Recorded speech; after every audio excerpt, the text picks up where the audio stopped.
¿Qué tal, Luis? Un gusto enorme estar hablando contigo y en un día tan especial donde hoy somos más libres. Ujú. Hoy es un día muy importante porque hemos roto otra cadena más, una de las cadenas más pesadas y más difíciles.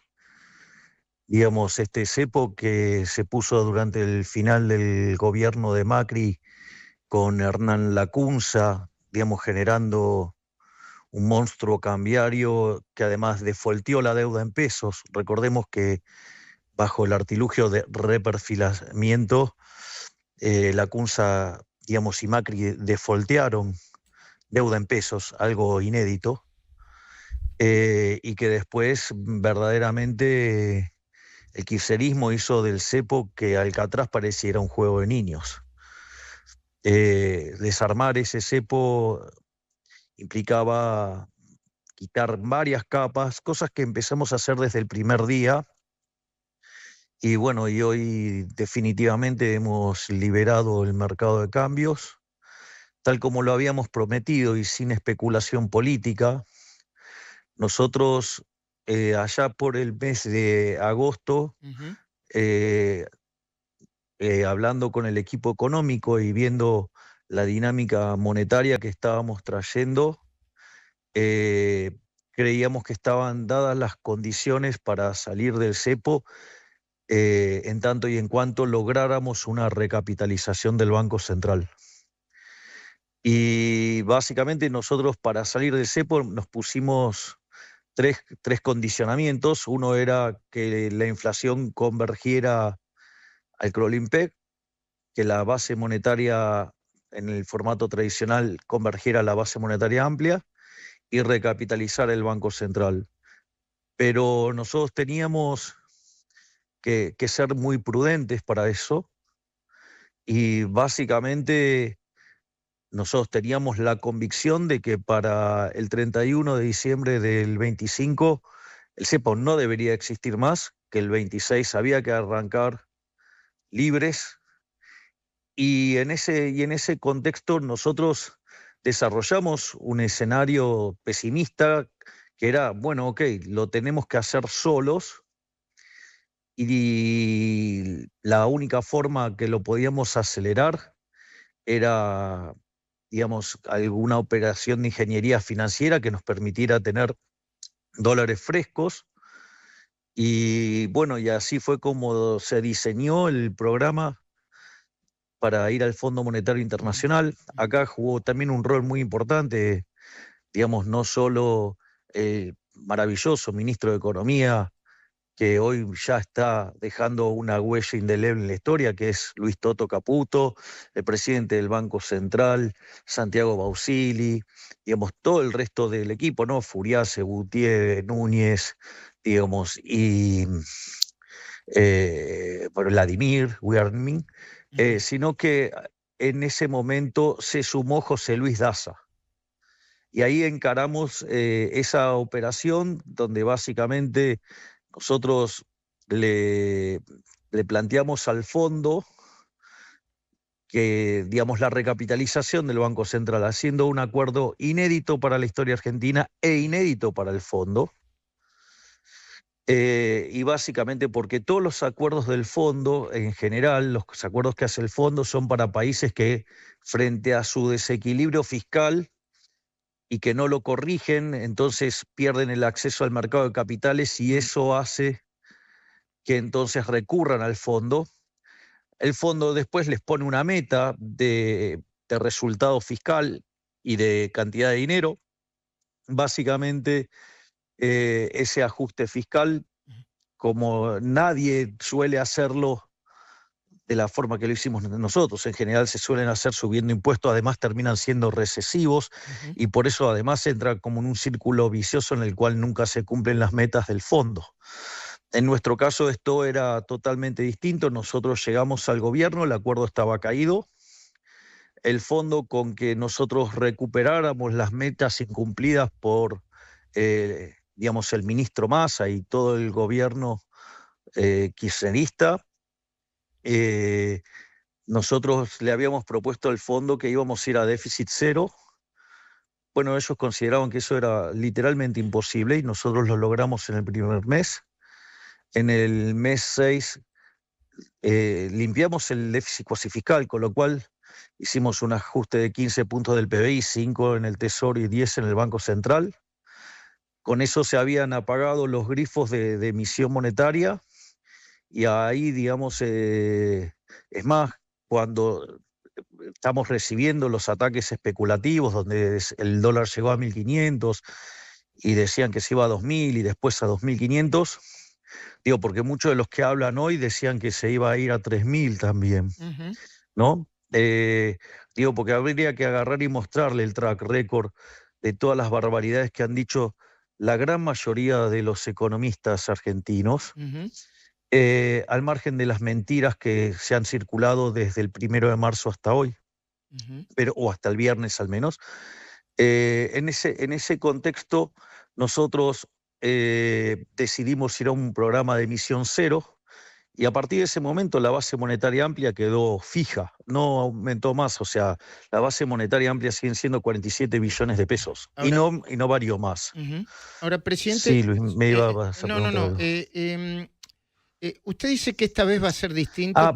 Claro, sí, exacto. Porque la Argentina ya, digo, todos nosotros, yo soy una persona grande, ya vivió todo esto y siempre está la idea de que se va a terminar mal. ¿Por qué dice que va a ser distinto? ¿Cuál sería la diferencia en términos reales? Luis, esto no lo viste nunca en tu vida. Y eso es la gran diferencia de este programa con todos los otros programas del fondo. Nosotros sobrecumplimos todas las metas que nos planteó el fondo.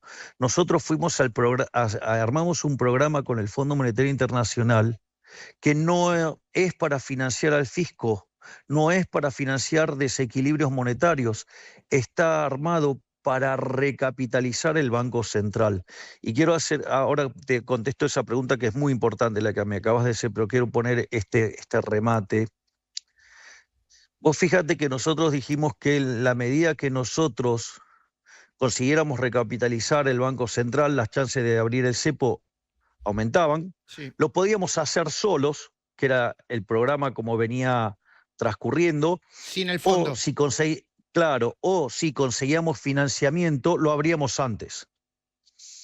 Entonces empezaron a especular que no lo íbamos a abrir ni aunque tuviéramos fondos por una cuestión electoral. Y yo siempre me comprometí que si yo tenía 15.000 millones de dólares en la mano, que era lo que necesitábamos para abrir el cepo, lo abríamos. Bueno, y el programa que conseguimos es un programa por 44.000 millones de dólares, porque son 20.000 del Fondo Monetario Internacional, 12.000 del Banco Mundial, 10.000 del BID. Por lo tanto, agradezco a Cristalina Georgieva, a ella Ivanga y a Elon Golfan, digamos, por este trabajo enorme que han hecho ellos y sus equipos.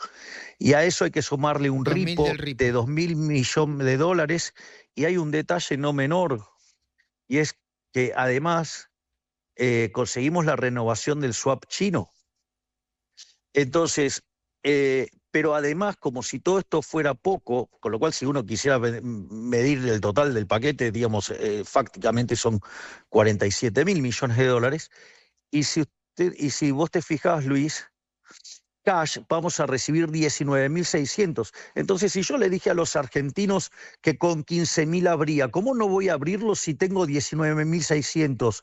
¿Desde cuándo, digamos, una decisión de política tan importante para liberar a los argentinos lo tenía que poner en la lógica de un año electoral? Es un disparate, me parece una falta de respeto. Digo, yo que hice campaña diciendo que iba a ajustar y ajusté. O sea, entro en un año electoral con equilibrio fiscal y encima decido aumentar el superávit fiscal por las condiciones externas. ¿Cómo no le voy a cumplir a los argentinos esta promesa de que si yo tenía 15.000 millones de dólares cash, habría? Y abrimos, y eso es lo que hicimos. No me importa si lo esperaban o no, pero... Y yendo a ¿por qué esta vez es diferente? Porque nunca viste, desde inicio del siglo XX hasta hoy, la conjunción de equilibrio fiscal,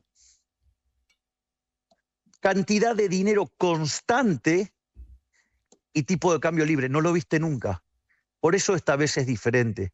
Cuando vos mirás los números fiscales de los últimos 123 años, porque, tuvimos equilibrio fiscal en el 24, digo, los últimos 123 años vos habías tenido déficit fiscal en todos los periodos, salvo en 10, pero en esos 10 estábamos en default, con lo cual, básicamente, siempre estuvimos con déficit.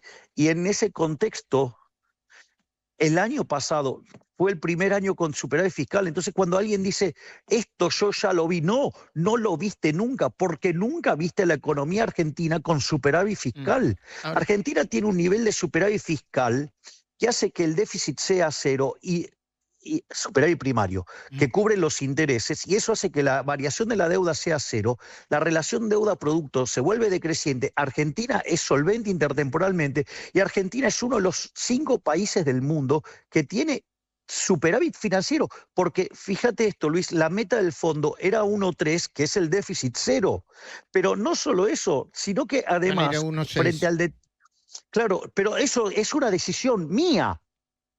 ¿Me comprendés? Donde dije, no, frente a esto, digamos, redoblamos el ajuste fiscal. O sea, si la economía argentina tiene que tiene que bajar la absorción, porque tiene que mejorar la cuenta corriente, porque el mundo se hizo más hostil.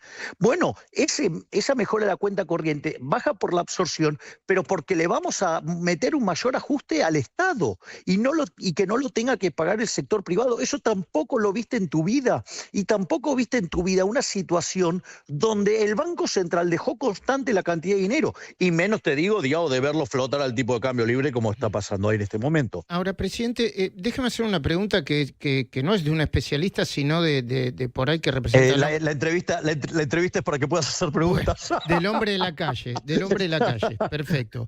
El dólar oficial sin cepo abrió 1.250 y ahora cotiza 1.100. Ya no hay, Luis, no existe más dólar oficial. Hay un dólar único, que es el de mercado. El dólar de mercado, digamos...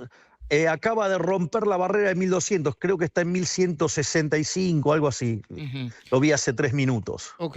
¿Y eso qué significa para usted? ¿Es importante o no es importante? Porque ayer cuando hablamos, usted me dijo, los primeros días quizá no son tan importantes, ni para arriba ni para abajo, sino que hay que mirar al mediano plazo, o entiendo que hacia los próximos días.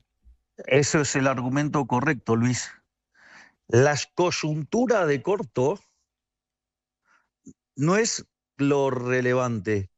Lo relevante aquí es tus fundamentals. A ver, lo vamos a poner así. Cuando nosotros, si vos te acordás, cuando nosotros armamos Emisión Cero, sí, que de hecho yo estaba en Sun Valley, que estábamos con Toto, y la nota se la di al querido Horacio Cabac. El tipo de cambio estaba en 1.500, decían que se iba a 2.000, y nosotros, ¿qué dijimos? Que el tipo de cambio iba a converger por arriba, algo que nunca lo habían visto nunca en la historia argentina. ¿Y qué pasó? Convergió desde arriba. Después, porque esto es lo que hay que también explicar, digo, alguien puede decir, bueno, pero la volatilidad que vimos. Bueno, la volatilidad que vimos es fruto de esa estupidez que se mandó Martín Guzmán con la ley siniestra esta de pasar los acuerdos del fondo por el Congreso. Y voy a explicar por qué. Nosotros ya teníamos cerrado el esquema cambiario, el programa económico. Nosotros, digamos, ya lo teníamos cerrado, digamos, fuimos cumpliendo todas las etapas para llegar a un acuerdo con el staff, digamos, que es lo que se llama el Staff Level Agreement, y la discusión estaba en el monto nada más.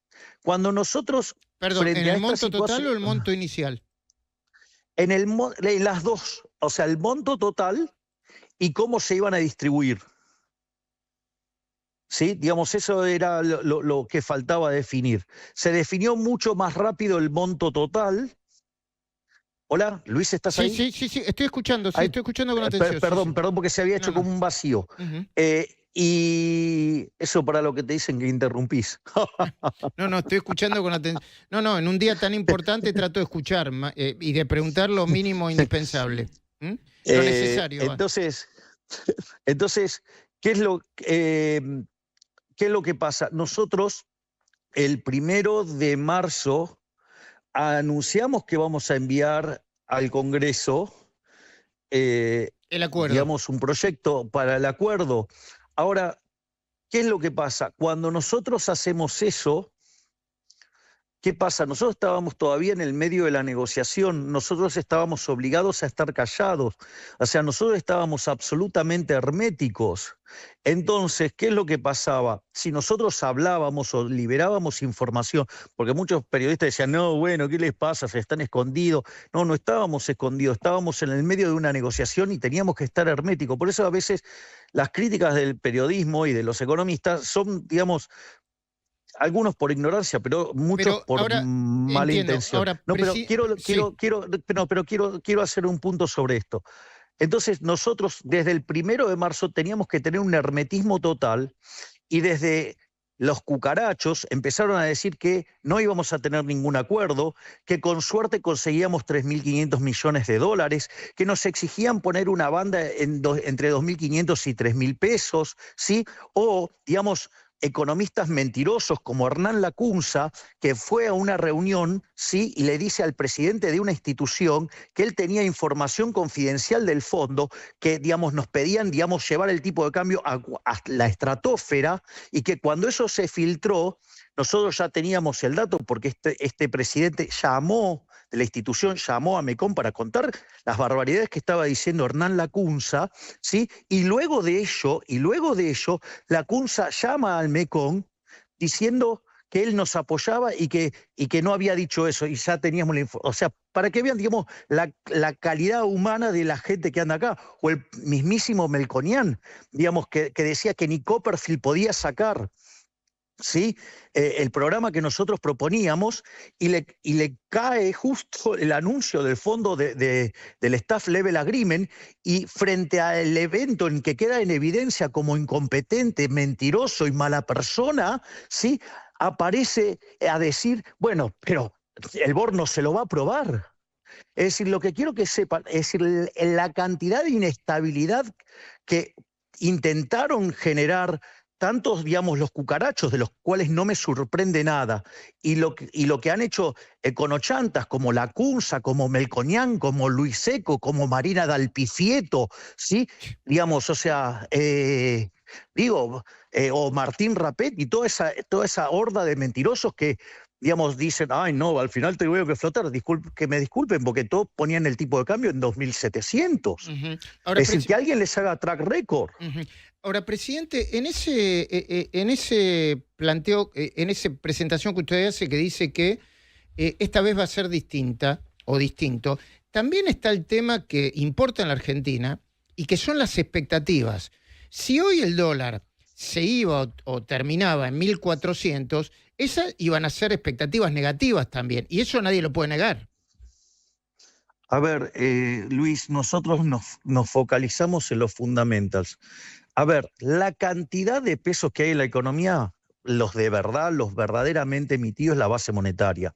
Porque viste que hay economistas que dicen, no, el M2, el M3, eso es producto del multiplicador bancario. Si querés te lo explico cómo funciona. Por favor. Suponete que el Banco Central puede emitir por 3 fuentes, se llama, digamos, podés emitir para financiar el fisco, que se llama fiscal, o sea, emisión fiscal, podés tener emisión por sector externo, que es cuando compras dólares, o emisión por sector financiero, que es cuando das redescuentos, por ejemplo.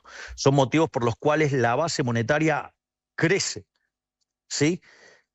Ese dinero, básicamente, lo recibe la gente. La gente se guarda una parte y otra parte la pone en el banco.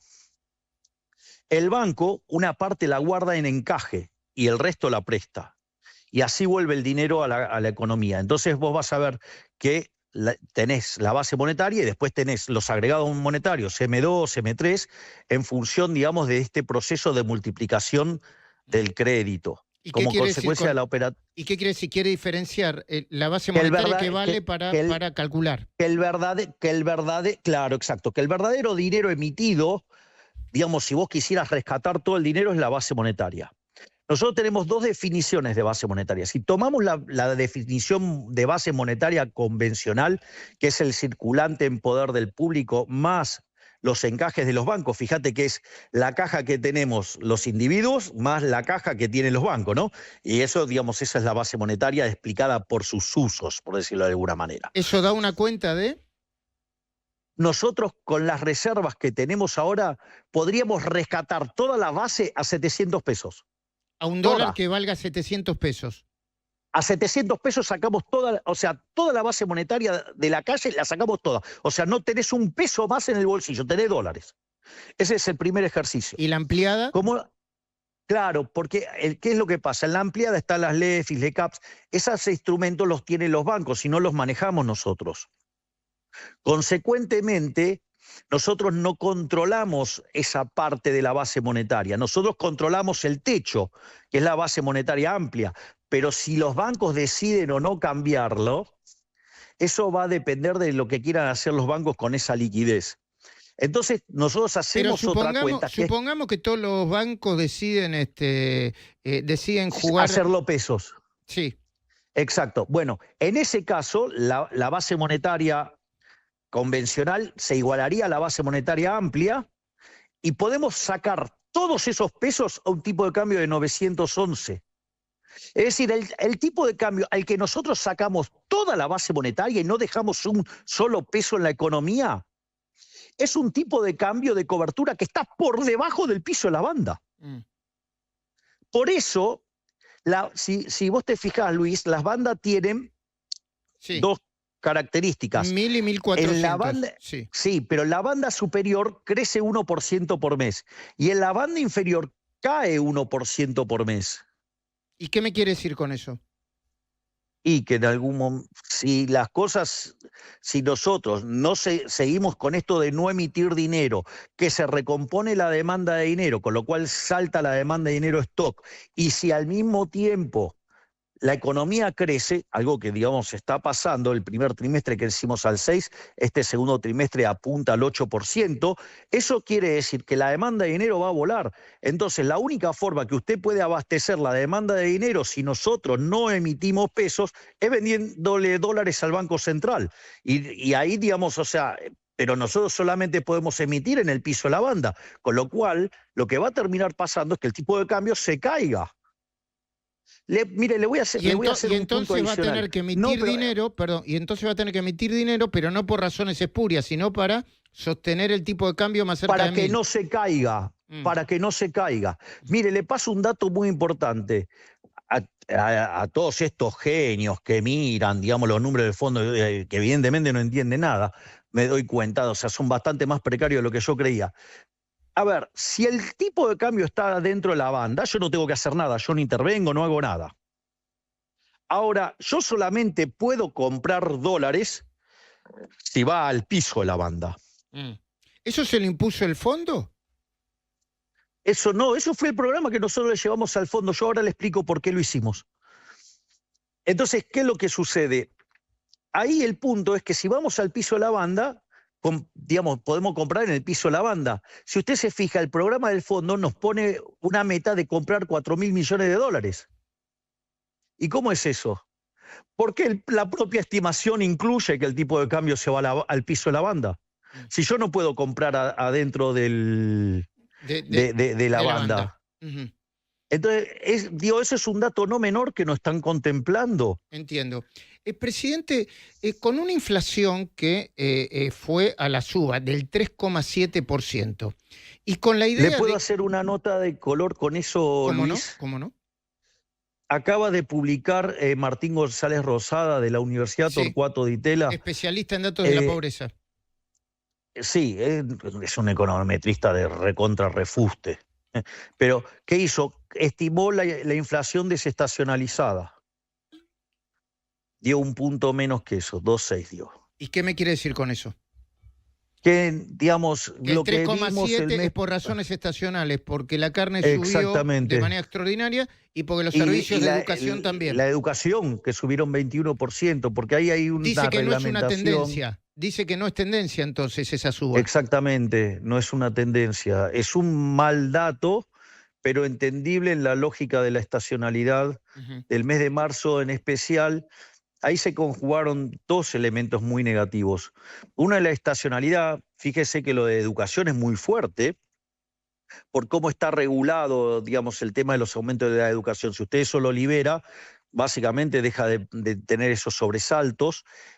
Y lo otro es la inestabilidad política que nos generaron durante el último mes y medio, digamos, que es el motivo que además, ¿a usted le parece razonable que, no sé, pero cuántos días no nos estuvieron liquidando exportaciones y nos adelantaban importaciones?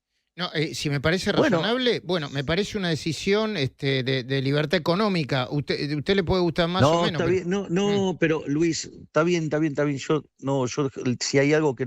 A ver, acabo de abrir el cepo, Luis. O sea, si hay alguien, digamos, o sea... No, usted lo que me quiere decir es que ha defendido la libertad y defiende la libertad soy yo. El que considera que el cepo es una aberración inmoral soy yo. Usted lo que me quiere decir es que es inmoral que la volatilidad política haya generado... No, claro, exacto. Digo, la política apostando contra el gobierno, ¿sí? Y los economistas pifiadores para luchar para tener razón... Le acabo de contar el caso del mentiroso de la Cursa, del mentiroso del Melconian, del mentiroso de Seco, de la pifiadora serial Marina Dal Pifieto. Digo, si quiere sigo con la lista de pifiadores seriales. No, si usted me pregunta a mí, yo no soy quien para decirle, pero si usted me pregunta a mí, yo no le pondría tanta energía a eso, sino porque... bueno, pero ¿sabe lo que pasa, Luis? Daño. Usted dice que ellos hacen daño. ¿Sabe lo que pasa? Que durante... un mes y medio le estuvieron envenenando a la sangre a toda la población esa gente. Porque ¿sabe lo que pasa? Usted es periodista. Y usted tiene el deber, digo, desde mi punto de vista, por favor, de escuchar todas las campanas. Claro que sí. Entonces, digo, más bueno... en un tema en lo que no soy especialista, estoy lleno de preguntas, digamos, no de bueno, respuestas. por eso, a mí me parece razonable que usted le pregunte a todos. Es decir, digamos, yo no me voy a enojar con José del Río porque lleva al farsante de la acusa a mentir ahí. Claro. Digo, ¿qué culpa tiene José del Río? Digo, él no sabe, digo, él no es, me comprende. Entonces yo no me voy a enojar porque me parece razonable que le pregunten a todos. Lo que sí quiero señalar es, bueno, mire, digo, toda esta gente viene errándole sistemáticamente. Entonces, ¿usted qué quiere? Que por lo menos pidan disculpas. Eso es lo que quiere, no sé. Supongo. Y sí, deberían estar haciendo una gran lista de reconocer sus errores y pedir disculpas, claramente. Ahora, presidente, yo le pregunto, ¿qué pasa Digo, porque le envenenaron la sangre a la gente, Yo le pregunto... Digo, dentro de esa lista incluso entra el señor Domingo Felipe Cavallo. Pero eso, presidente, pero antes, quizás no sea el día, pero igual se lo pregunto. Antes Domingo Felipe Cavallo era su ídolo y ahora no. ¿Qué pasó en el medio? Pero... nada, le erró y en lugar de tratar de corregir el modelo, se dedicó a hacer daño para que, digamos, se cumpla lo que él predijo y que nunca se cumplió. ¿Usted no tenía el espacio para discutir como economista mano a mano con él? Sí, pero se equivocó una vez, pidió disculpas, se equivocó dos, pidió disculpas. La tercera ya me parece que era un modus operandi, digamos, o sea, le pregunto, digo, eso ya entra en un plano humano más que profesional. Sí, digo que además le pifió todo. Sí, a veces tiene que ver con los egos, pero no es tema de no es tema para psicólogos. Ahora, presidente, ¿qué pasa si, aún con el dólar, como arrancó hoy, que yo entiendo que para el mercado y para los que analizan el mercado, este arranque debe ser, entiendo, no lo sé, que debe ser una buena noticia, depende cómo lo miren. ¿Qué pasa si aún así impactan la inflación? Si los movimientos del dólar se van a precios, ¿qué pasa? A ver, ahí hay que hacer una tarea de docencia muy fuerte. Si usted, no sé si ha visto mis tweets del fin de semana. Sí. El jugador, digamos, de billar. Claro, hice un tuit que se llama un espejismo empírico. Y más brillante fue el tuit de Sturzenegger. Hola, Luis, ¿estás ahí? Estoy escuchando y leí el tuit suyo y el de Sturzenegger también. Bueno, el de Sturzenegger es además millones de veces más brillantes. Yo le hago una pregunta. Si sube el precio de la papa, ¿usted cree que, digamos, eso va a derramar en inflación en toda la economía? A mí, yo, que soy un ignorante, me parece que sí. ¿El precio de la papa? Bueno, es uno de los precios Y el dólar es un precio más. Mire, yo, si usted me permite, ahora voy a Sí. tener que ser un poco técnico. Sí, perdón, es un precio más, pero contiene expectativas. Si uno ve en la planilla... Bueno, pero Sí, por eso sí. yo hablo del espejismo empírico. ¿Sabe por qué? Porque durante 90 años los argentinos acertaron Y claro, usando ese modelo. y claro. Yo digo, o sea, yo no desconozco eso. Durante 90 años, pensar de esa manera, de ver al dólar como un leading indicator, como un indicador líder, perdón, digamos, ha llevado a la gente a acertar. Entonces es muy difícil que usted le diga, digamos, que ese modelo está mal, porque dice, mirá, yo tomé decisiones con este modelo durante 90 años y me fue bien. Ahora, que es la del jugador de billar. Digo, yo supongo que es físico y el tipo va tirando la carambola y acierta siempre. Claro. Ahora, con esa misma idea, si yo le cambio el entorno, puede ser que estemos en peligro, porque si yo llevo a ese joven jugador de billar brillante, lo llevo al doctorado en física del MIT a dar clases, hago un desastre. Acá la condición que está cambiando en el medio es que la cantidad de dinero está fija. Por eso quiero hacer si usted me permite, Sí, cómo no, cómo no. una breve digresión teórica. Digo, parte del argumento usted ya lo conoce, pero es la inflación es siempre y en todo lugar un fenómeno monetario, generado por un exceso de oferta, ya sea ¿De o dinero? porque aumentó la cantidad de dinero, o porque cayó la demanda, o pasaron las dos cosas a la vez, y eso hace que el poder adquisitivo del peso caiga y todos los precios expresados en pesos suben. Y el dólar es un precio más de la economía. Ahora, esa es la relación. O sea, con lo cual, si yo no modifico la cantidad de dinero, los precios no tienen por qué subir. Y si hay cambios de precio relativo, sube un precio. Y baja Como otro. yo voy a tener, claro, como yo voy a tener que gastar más plata para demandar ese bien, va a tener que bajar la demanda de otro y va a bajar otro precio, y entonces los precios no varían en la economía. No varían porque no cambió la cantidad de dinero. Usted lo Ahora, que dice ¿por es que qué, si yo digamos, tengo en el bolsillo 100 pesos o 100 dólares, no voy a tener más que 100 dólares y en todo caso, si aumenta el precio de, no sé, de la... suponga que usted tiene X pesos y le suben los dólares, digo, usted ahora quiere seguir manteniendo dólares, no, los otros precios van a tener que caer. Bueno, pero se lo pongo así. ¿Y por qué dicen que durante este fin de semana algunos proveedores le llevaban, por ejemplo, algunos gastronómicos, una lista que incluía desde un 10 hasta un 20% de aumento? ¿Eso qué es? Bueno, Expectativa y no está en ningún manual no, sí, pero ahora yo le explico. Ahora va el otro tema. Hay algo, digo, por eso esto está en el plano teórico, pero tiene consecuencias prácticas enormes. Hay algo que cuando aparece la teoría general de Keynes, se pierde la teoría monetaria que se usaba, digamos, durante el siglo XIX, inicio del siglo XX, y una de las cosas que se estudiaba se llamaba el efecto Hume-Cantillon. Entonces, suponga que tiene que ver Hume, con que la son, perdón, dinámica. son dos especialistas diferentes. Hume es un holandés, creo, Claro, y Cantillon un francés. David Hume es un economista escocés, digamos, de hecho era amigo de Adam Smith y es oficialmente el inventor de la teoría cuantitativa, aunque en realidad la inventaron los escolásticos de la Escuela de Salamanca. Y por otro lado, Richard Cantillon, que es el inventor del equilibrio general, un economista francés. Entre los dos, digamos, no es que entre los dos, digamos, o sea, el efecto Hume-Cantillon analiza cómo ingresa el dinero en un modelo de equilibrio general y cómo se van moviendo los precios. Entonces, suponga lo siguiente, usted genera un exceso de oferta en el mercado de dinero. Cuando usted no quiere pesos, ¿qué hace? Compra dólares. Sí. Entonces, primero sube el dólar después sube el precio de los transables, después los mayoristas, después sube los precios mayoristas, después los precios minoristas y por último los salarios. Por eso son tan impopulares la devaluación. Entiendo. Usted lo que quiere decir es que el precio del dólar es lo primero que sube. Porque es más rápido. Porque es un activo... Exactamente, porque es un activo financiero. Exactamente. Usted le dio en el clavo.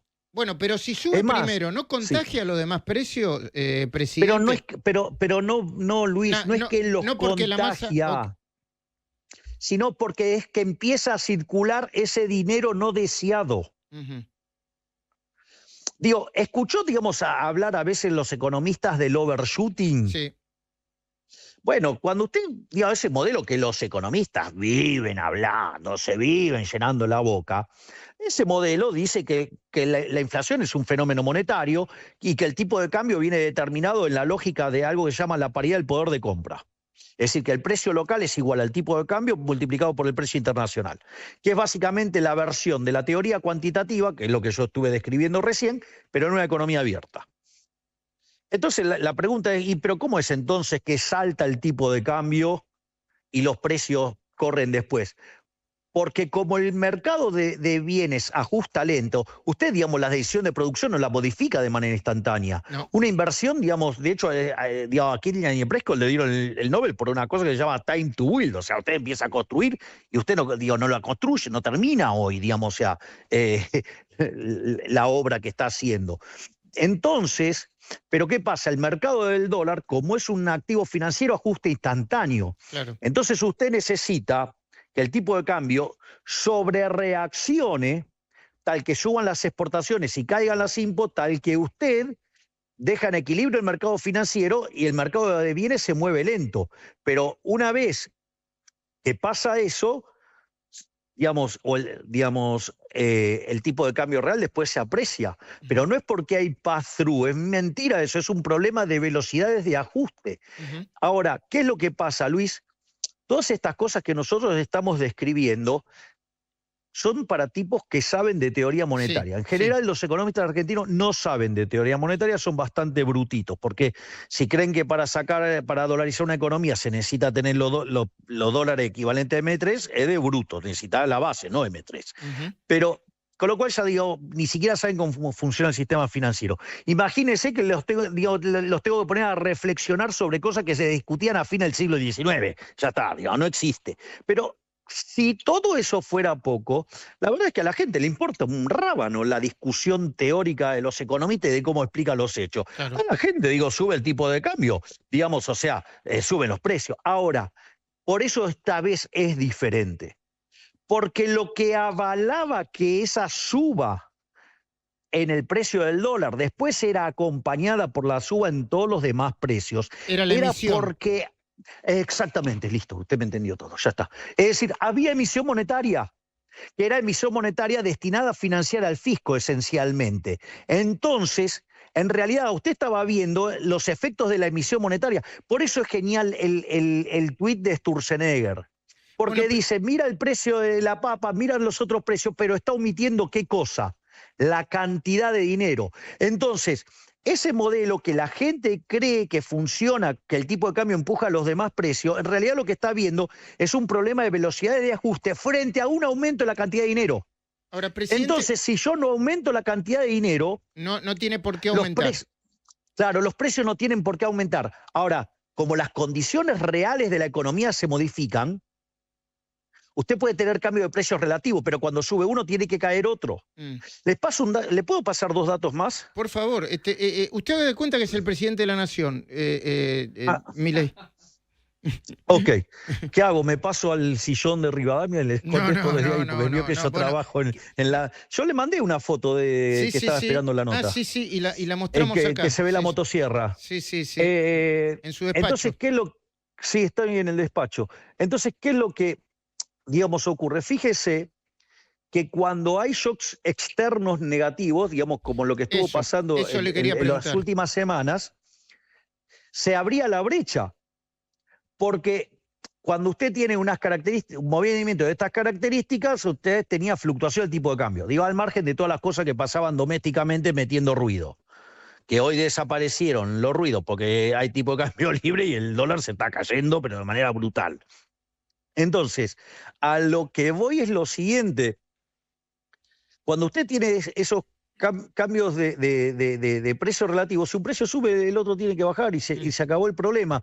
Y al haber sacado el cepo, digamos, el tipo de cambio se empieza a mover en esa dinámica, pero eso no va a determinar la inflación. ¿Por qué? Porque la inflación va a estar determinada por la cantidad de dinero. Entiendo. ¿Y cómo está la cantidad de dinero? Fija. Ahora, si usted ahora yo le hago la pregunta a usted porque digo, usted digamos, me conoce, entonces, o sea, y me escuchó varias veces, me tuvo que soportar cientos de veces. Yo he dicho que cuando emito el efecto en precios es instantáneo. No. Dije que tarda entre 18 y 24 meses. 24 meses, sí.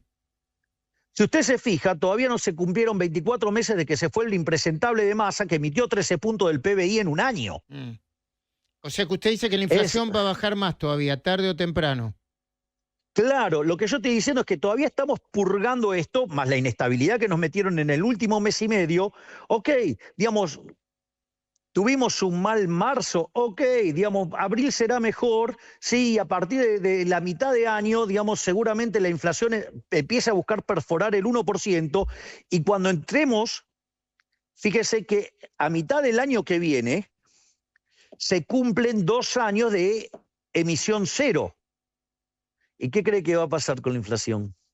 Va a tender a cero. Es decir, va a tender a cero. Para mitad del año que viene, se terminó el problema de la inflación en Argentina. Bueno, y yo le pregunto... No me va a decir que no es glorioso eso. Sí, yo le pregunto. Usted está hablando de una economía cuya palanca la lleva la nación. Pero ¿qué pasa con las provincias que no tienen equilibrio fiscal, que ponen más impuestos, y con los municipios que ponen tasas municipales? Porque eso impacta también en la economía real, porque el ciudadano es ciudadano municipal, provincial y nacional también. Me parece genial eso. Nosotros tenemos un compromiso con los argentinos que además es también no solo cantidad de dinero fija, tipo de cambio libre y equilibrio fiscal, sino que además nosotros buscamos bajar los impuestos. De hecho, nosotros bajamos 13 impuestos. El más significativo fue haber eliminado el impuesto inflacionario, o sea, el señoriaje, que, digamos, fueron 15 puntos del PBI. Pero, digo, también sacamos el impuesto país, que nadie esperaba que hiciéramos algo así, porque era un punto del PBI. Esto... Bajaron parte de las retenciones. Supongo que van a seguir bajando, entiendo. Hay un conjunto de bienes no tradicionales, regionales, que se las eliminamos, permanente. Y a las exportaciones tradicionales se las hemos bajado transitoriamente, es decir, que vuelven en junio. ¿Vuelven? Sí.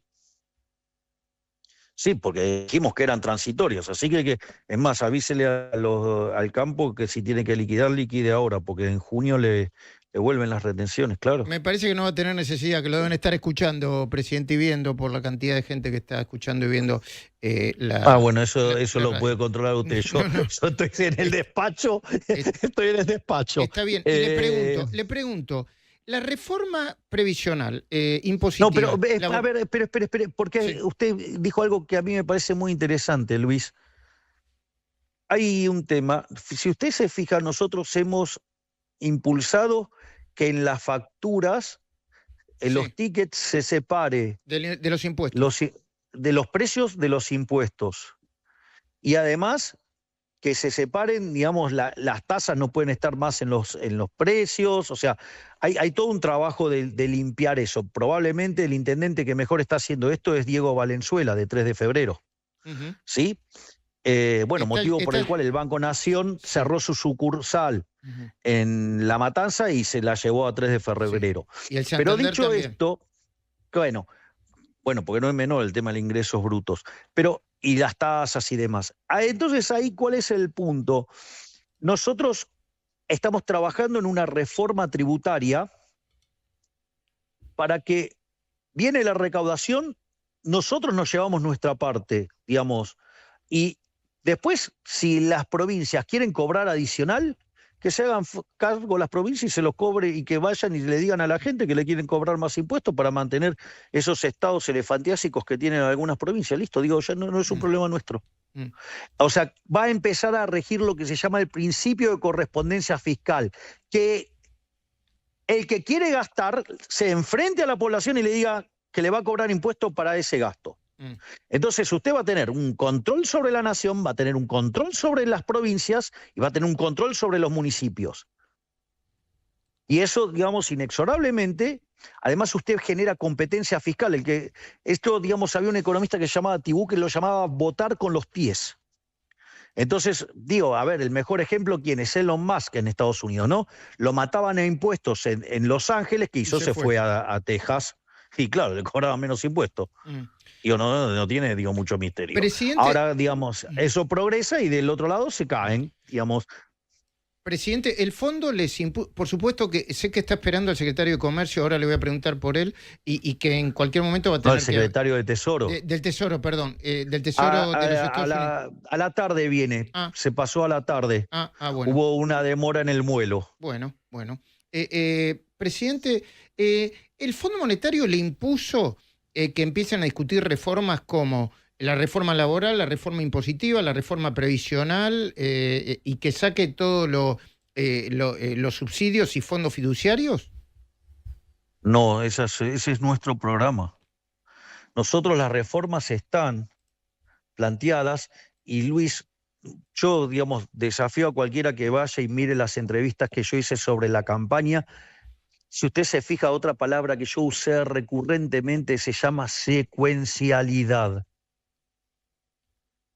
Yo no puedo hacer la reforma previsional si yo antes no logro que toda la gente que está en el mercado informal, que es casi la mitad del mercado, pase al mercado formal. Porque la retribución de los jubilados viene dado por los ingresos formales. Lo que se genera por los aportantes formales sobre, digamos, la población que percibe los beneficios. Entonces, el kirchnerismo duplicó la cantidad de jubilados, poniendo gente que no hizo los aportes, pero al mismo tiempo las leyes laborales en Argentina se hicieron que la cantidad de empleados formales en el sector privado quedara clavado en 6 millones de puestos de trabajo. Recién ahora con nosotros volvió a haber crecimiento de la demanda de trabajo. Entonces, pero eso también tiene una secuencialidad y eso no lo impuso el fondo, es parte de nuestro programa de reformas estructurales. De hecho, hay una parte de la reforma laboral que ya se hizo, hay otra parte que está parada, digamos, en la Corte, digamos, por un amparo, pero nosotros esas cosas estamos avanzando.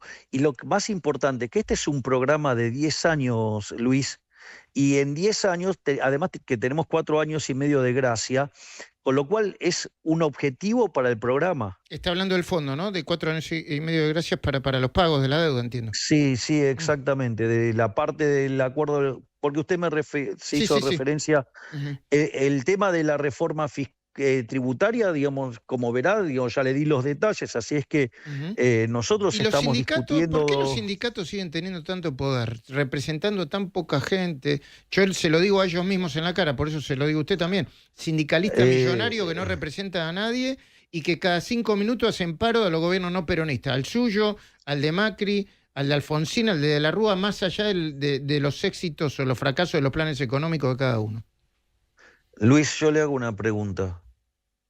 ¿Usted vio lo que son los paros? Son fracasos totales. Sí. Son fracasos, pero hacen daño. Por un lado es un fracaso, Luis, por el otro lado le hacen daño. Luis, yo negué que hagan daño. No.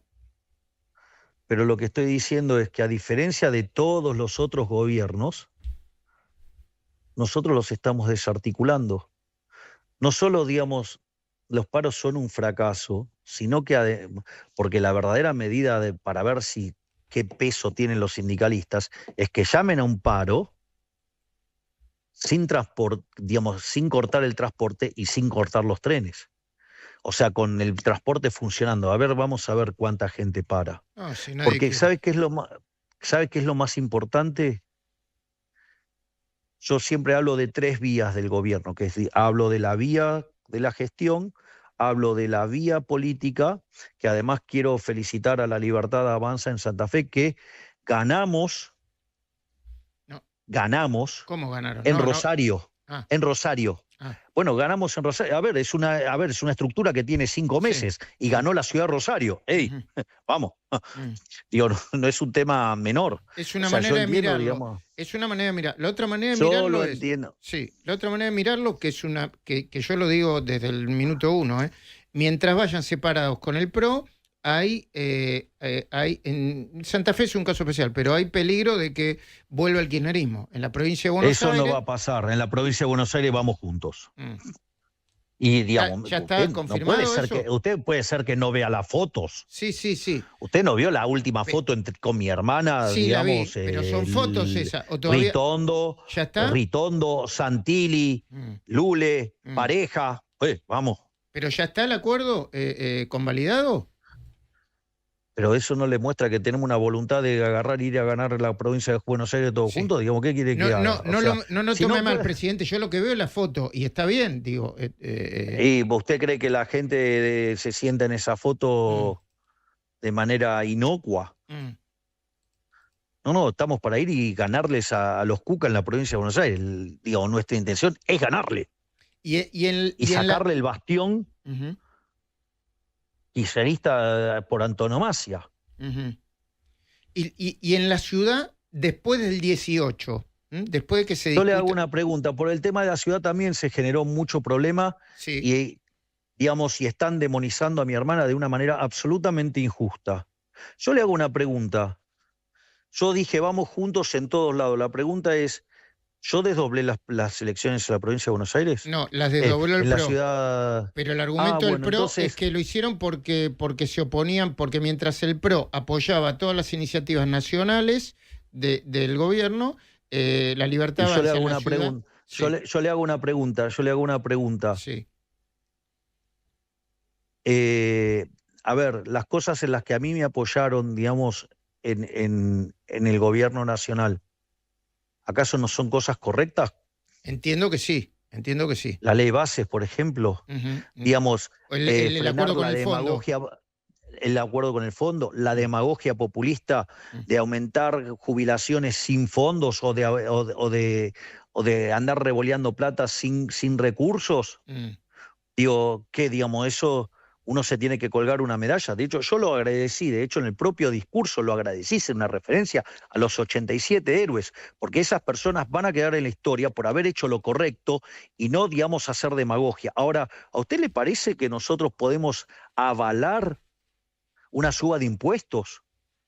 ¿Usted le parece que nosotros proponemos una agenda de reformas parecida a la que estamos haciendo en Nación y la voltean? No hay voluntad de cambio en la ciudad. Entonces, no se pudieron sentar a acordar porque ellos dicen que se podían haber sentado a acordar, que los que no querían acordar eran ustedes. Sí, claro, digamos, o sea, sí, bueno, entonces el acuerdo es, ellos ponían 4 legisladores y nosotros 1. Vamos, o sea, yo no, digamos, o sea, no me corran con los eufemismos porque hablo y digo las cosas que hicieron. Y hable, si yo pregunto, usted siempre es importante. Y bueno, entonces digamos, si a usted le hacen esa propuesta, parece una cargada. Le pregunto... porque hoy La Libertad Avanza es mucho más poderosa que el PRO. Entonces nosotros... Sí, pero si van divididos... Pero bueno, a ver, pero si vamos divididos, ¿es por culpa mía o por culpa del que desdobló? No, eso lo tendrán que discutir ustedes en una mesa, presidente. La pregunta es si yo dije vamos todos juntos o nada. Si usted desdobla, usted está diciendo yo quiero cuidar mis negocios en la ciudad. ¿Le puedo hacer una pregunta, presidente? Todas las que quieras, Luis. Después de las elecciones del 18 en la ciudad, ¿puede ser que se abra un acuerdo aún en la ciudad si se ponen... Siempre, porque mi voluntad de... ¿Sabe por qué le digo, presidente? Porque Luis, yo hablo con la gente en la calle, no entienden, no terminan de entender. Bueno, está bien, digamos, porque le mienten. Digamos, que le explique Jorge Macri por qué desdobló.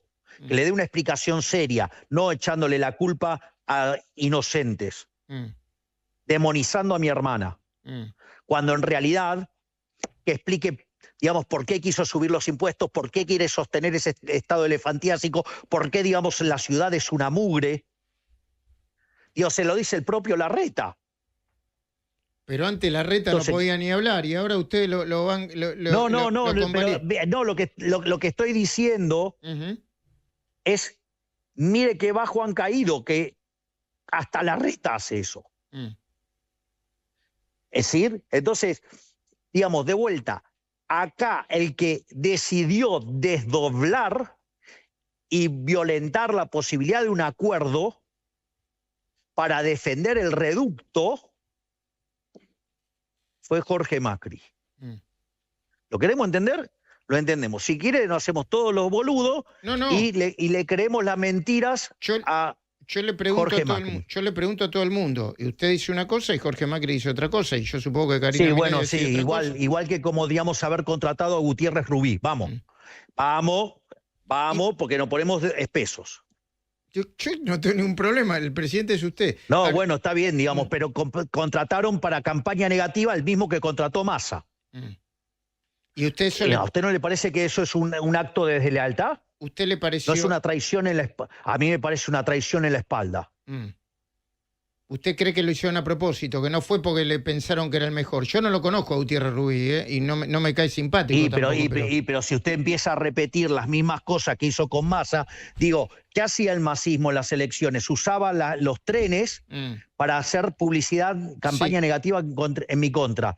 Y es lo que está haciendo ahora Jorge Macri con los subtes. Vamos. A propósito de los trenes. Usted no ve la misma metodología, si quiere, le hago un listado de todas las cosas que son iguales. A mí no me gusta, pero le puedo decir algo. A mí tampoco me parece. A mí me parece que, digamos, la discusión debería ser una discusión de ideas y no de estar ensuciando a personas. Pero, digo, no debe tener muchas ideas y, por ende, digamos, lo único que hace es ensuciar, digamos, a miembros de mi gobierno. Déjeme decirle esto que le quiero preguntar por el secretario del Tesoro, pero a mí tampoco me gusta el formato, yo no soy importante, le digo lo que pienso, no me gusta el formato de desde las estaciones de trenes hablar como si fueran Gran Hermano, aun cuando criticó a los sindicalistas y le decía acá está el gobierno nacional. Ese formato de comunicación no me gusta, por ahí le parece un detalle, pero se lo tengo oportunidad. ¿Usted lo dice por lo del paro? Sí. No estoy, pero, digamos, estoy en contra del paro. ¿Usted desconoce que hay extorsiones? No. Digo, a ver, yo le hago una pregunta. Solamente no me gusta la metodología de comunicación. No, le hago una pregunta. ¿Usted, digamos, le gusta que hayamos terminado con los piquetes? Sí. A pesar de que, digamos, Jorge Macri se quiera robar el logro, cuando en realidad los piquetes se terminaron porque básicamente Sandra Petovelo le cortó el financiamiento, digamos, sumado el protocolo antipiquete de la doctora Bullrich, que en el gobierno de Mauricio Macri, digamos, se lo vetaron. Sí, no a mí, a toda la gente le gusta eso. Bueno, por eso. Bueno, hay una parte que tiene que ver con la comunicación en la cual nosotros comunicamos, o sea, estamos tratando de evitar la violencia de sindicalistas y de piqueteros para que la gente pueda ser más libre. Está bien. Digamos, entonces, entonces usted se lo tiene que informar de alguna manera. ¿Usted me va a decir que es lo mismo que yo le dé una línea para que usted se pueda defender de los delincuentes que ir y usar ese instrumento para ensuciar gente? No. Yo creo que no. Bueno, Luis, entonces no me lo podés poner, digamos, Luis, no me podés poner esas cosas, digamos, en la misma, en el mismo lugar. Le digo que no me gusta el formato. Le digo que no me gusta el formato. Luis, me parece fabuloso, ¿sí? Pero ¿sabes qué? Si vos, digamos, a ver, si viene un tipo y te pone una pistola en la cabeza, ¿qué le parece decir? No, mirá, no, esto no se hace, está mal. Digo, cuando terminaste de decir la tercera frase te voló la cabeza de un tiro. Más vale que, digamos, reacciones de otra manera porque sos boleta, Luis. Digamos, si vos me dijeras que estamos en Suiza, ¿me entendés? Entiendo. Usted entiendo dice que la metodología puede ser distinta. No, está bien. Pero vos no estás en Suiza. No. Vos no estás en Suiza. ¿O vos te crees que, digamos, los sindicalistas suizos o los piqueteros, digamos, ni siquiera existen en Suiza con este formato? No, a ver, no soy importante, son las cosas que a mí no me gusta, como a veces no me gusta que usted se enoje tanto y y le ponga tanto adjetivo a personas con las que yo no pienso como ellos tampoco, qué sé yo. Pero yo no soy quien para el consejo porque yo soy peor también, así que... Pero Luis, que hay catadores de forma, digamos, o sea, no es que somos libres, cada cual tiene la forma que tiene. Sí. Decime dónde, digamos, yo dije, digamos, usé alguna... es más, soez. En ningún lado fui soez. Bueno. Ni siquiera, digamos, insulté. Ahora digo, no, que entonces tenemos un medidor de decibeles acerca, digamos, del si subo o no el tono. No, eso, bueno. Siendo que yo soy una persona apasionada y eso se sabe desde que yo salí a la televisión. Eso también, presidente. Y usted es tan pragmático como... yo lo conozco y usted es pragmático. En el debate, en el último debate, cuando tenía que discutir con Massa, si usted se enojaba, perdía y eligió no enojarse. Y le hago una pregunta. ¿Y usted cuando mira mis cadenas, qué formato tiene? Bastante más tranquilo. La última fue bastante más tranquilo. Y digamos, si entre mesurado. Aire y los streaming medimos 40 puntos de rating, así que como un Boca y River. ¿Para qué viene el secretario del Tesoro, presidente? Bueno, debemos tener algún mérito para que el secretario del Tesoro de los Estados Unidos, digamos, venga a visitar a Toto y a mí. Algo habremos hecho bien. ¿Era una información, una versión falsa la idea de que el Tesoro podía aportar directamente un préstamo? ¿Están trabajando en eso o no?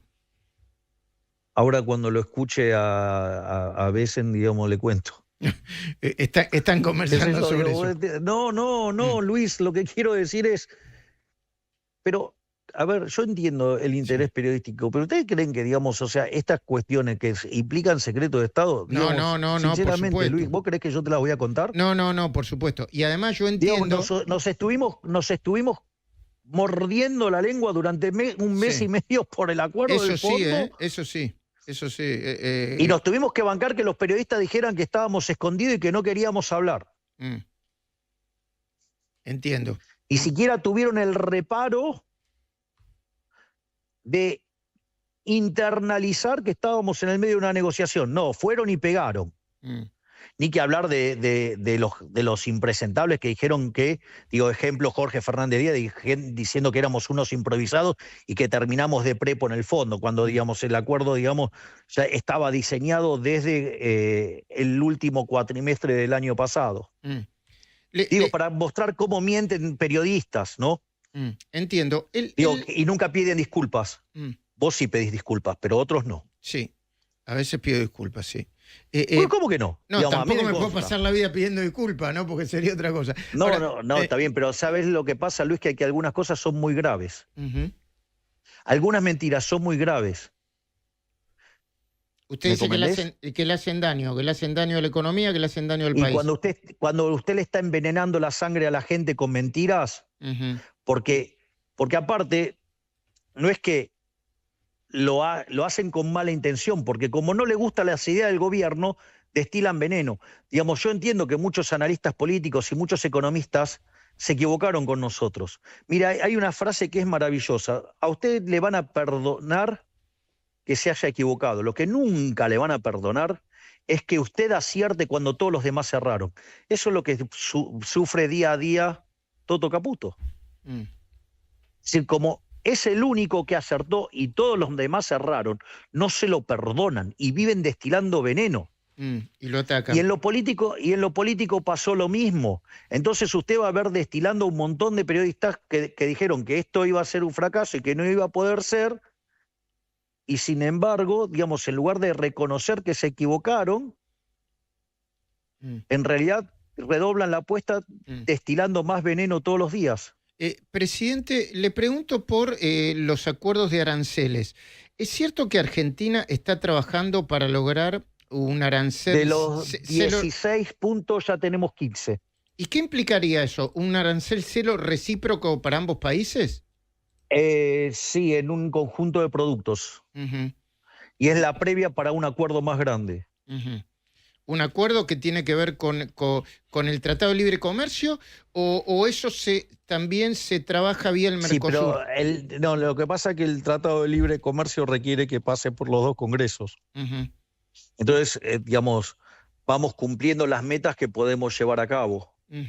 Igual le digo, Argentina con 10 productos explica el 80% de las exportaciones a los Estados Unidos. Imagínese que, no sé, si lo llevo a 25 productos, multipliqué por 2,5 las exportaciones de Estados Unidos. Imagínese que si lo llevo a 50, multipliqué por 5. Es decir, Argentina, a pesar de que el mundo se cierra, Argentina se abre mucho más. Yo sé que usted es muy cuidadoso con las cuestiones de Estado, pero le tengo que preguntar sobre las decisiones de Trump. ¿Cómo las ve? ¿Qué opina sobre lo que está sucediendo, sobre las decisiones que tomó y sobre lo que está sucediendo? Me parece una irreverencia opinar sobre las acciones de otro jefe de Estado. En especial cuando en el tablero donde juega Trump, no solo juega la economía, sino que hay un rol fundamental para la geopolítica. Me parece que hay muchos que se están olvidando de eso. Pero, ¿qué quiere que le diga? Si se informan leyendo CNN o New York Times, que son recontra progress woke, anti-Trump, bueno, ¿qué quiere que le diga? Los presidentes, el expresidente dijo el viernes que usted anunció la liberación del cepo, que anunció el ministro la liberación del cepo, usted la ratificó por cadena, que era una devaluación el mismo día en que se le había ido la inflación de las manos. Muy interesante lo que dice. ¿Sabe cuánto estaba el tipo de cambio cuando nosotros asumimos? ¿Cuánto estaba el paralelo, que era el de mercado, el de verdad? 1.300, ¿no? Me parece. Sí, ¿y cuánto está ahora el dólar? Abajo de 1.200. Ahora no lo estoy siguiendo, pero usted debe tener más información. Decime, Jan, ¿cuánto está el dólar? No sé, 1.190 el oficial. 1.190 el oficial. Bueno, ahora lo siguen presentando como oficial. Pero es una devaluación rara que de 1.300 y pico se haya ido a 1.190. Sí. Es rara, ¿no? Lo que pasa es que están presentando... Digo, nosotros en diciembre del 23 estaba en 1.300 y ahora está abajo de 1.200. Qué devaluación rara. Esa mujer, digamos, o sea, quiere hablar de economía y no puede sumar con un ábaco. O sea, yo no entiendo, digamos, yo creo, ¿sabe qué? Creo que es masoquista. Porque cada vez que habla de economía dice estupideces y la realidad es que, digamos... Si tuviera más tiempo le contestaría a todas, pero la verdad es que a veces ya es tan rudimentaria que ya me aburre. Presidente, antes de despedirlo... Pero usted se da una idea de que me puedo hacer una fiesta con las barbaridades que dice. Qué devaluación rara, pasó de 1.300 a, póngale 1.150. No, lo que pasa es que algunos medios lo siguen definiendo así. El dólar oficial 1.190, dólar blue 1.285. Bueno, yo no tengo la culpa, digamos, de cómo titulen los medios, qué sé yo. Digo, también, digamos, he visto periodistas, digamos, cuestionar la baja de la pobreza. Digo, alguien que tiene usted en el canal, por ejemplo. Perdón, ¿qué me dijo? La Nación Más. Sí. La Nación Más. Sí. Hay una señora que siempre hablaba mal de mí y, digamos, o sea, cuestionaba la baja de la pobreza, decía que era mentira.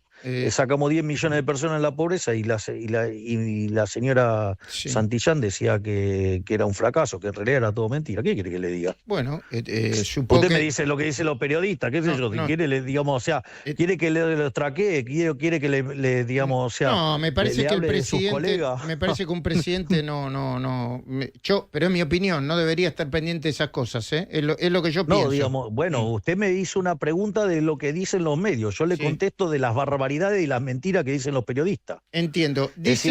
Argentina, el 85% de las cosas que se dicen son mentiras. O sea, tenemos que lidiar con las mentiras.